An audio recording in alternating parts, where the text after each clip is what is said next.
আজ আমি দেখেছি ওখানে প্র্যাকটিক্যাল জায়গায় গিয়েছি, মরকজে গিয়েছি দাওয়াত ইসলামী, এই সুন্নতের কিতাবগুলো, এই আলা হযরতের দর্শন, ফতোয়ায়ে রাজবিয়া, এই বাহারে শরীয়ত অনলাইনের মধ্যে পুরো বিশ্বে পৌঁছে দিয়েছে এই দাওয়াত ইসলাম। সুবহানাল্লাহ।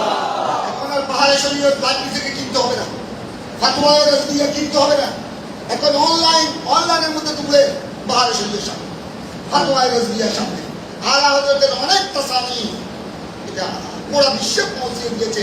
এটা অনলাইন বিশ্ব এই খেদমত করেছে সর্বপ্রথম।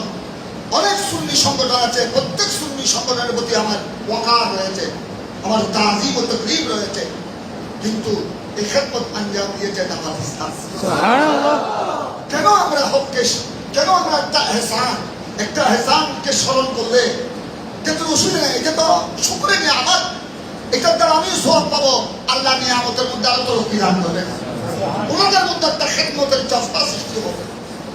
আমি আশা করব আপনাদের মধ্যে যেগুলা যদি এরকম কিছু কেউ আমাদেরকেও বলেছি, একবার আমার সাথে সুবহানিয়া আলিয়া শাইখুল হাদিস আমার বন্ধুগণ আল্লামা কাজী মদিনা শরীফ সাহেব ছিলেন, কিছু কিছু মানুষ আমাদেরকে বলেছেন दावत इस्लामी का ये किरदार है, उन्होंने एक फैजान सुन्नत भी ये लिखा है, हम लोग कहने जवाब दिए ठीक है जो है আমাদের উলামায়ে কিরাম তো আছেন, আপনারা কেন এটা নিয়ে এই সেই সাঙ্গা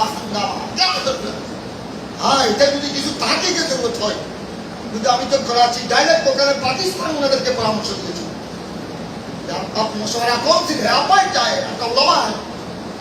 আলহামদুলিল্লাহ দাওয়াত ইসলামের তো আরেকটা সুযোগের ব্যাপার, ওনার তো বাঙ্গালের দিকে আমি যতটুকু দিই, আমরা তো অনেক সময় একটু বাঙ্গালের দিকে, বাঙ্গালের খাতে আমরা কাঙ্গাল হয়ে না, এটা আমাদের আরেক নজির, এটাও আমাদের জন্য দুর্ভাগ্য।